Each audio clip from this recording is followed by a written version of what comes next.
तुर्की का इजराइल पर बड़ा एक्शन। जी हां, नेतन्याहू के खिलाफ गिरफ्तारी वारंट जारी किया है तुर्की ने।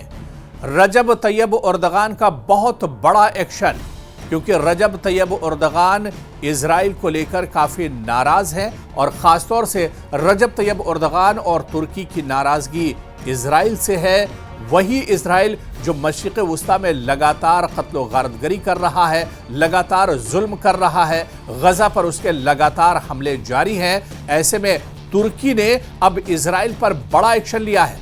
नेतन्याहू के खिलाफ गिरफ्तारी वारंट बाकायदा जारी किया गया है और यहूदी मुल्क के खिलाफ एक बड़ा कदम तुर्की ने उठा दिया है।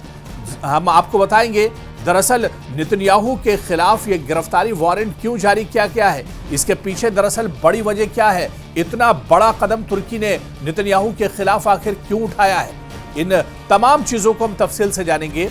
दरअसल तुर्की ने इजरायली वज़ीर-ए-आज़म बेंयामिन नेतन्याहू और दीगर आला इजरायली हुकाम के खिलाफ गजा में नस्लकुशी यानी जेनोसाइड के इल्जाम में गिरफ्तारी वारंट जारी किया है। आप देखिए कि तुर्की ने सिर्फ बेंयामिन नेतन्याहू नहीं, बल्कि बेंयामिन नेतन्याहू के साथ जितने भी ऐसे लोग जो एक तरह से जिन्होंने जुल्म किया है, जो कसूरवार हैं, जिन्हें तुर्की कसूरवार मानती है, जिन्होंने गजा पर कत्लेआम किया है, जिन्होंने गजा में खून की नदियां बहा दी हैं, जिन्होंने गजा पर बारूद के ढेर एक तरह से उंडेल दिए हैं, और ऐसे ही जितने भी गुनहगार हैं उन सब के खिलाफ तुर्की ने वारंट जारी कर दिया है। इसमें बेंयामिन नेतन्याहू के साथ और कौन कौन से चेहरे हैं? दरअसल इसमें बेंयामिन नेतन्याहू के अलावा बेंयामिन नेतन्याहू के सरकार में, बेंयामिन नेतन्याहू की कैबिनेट में कई ऐसे बड़े नाम हैं जिनके खिलाफ तुर्की ने वारंट जारी किया है।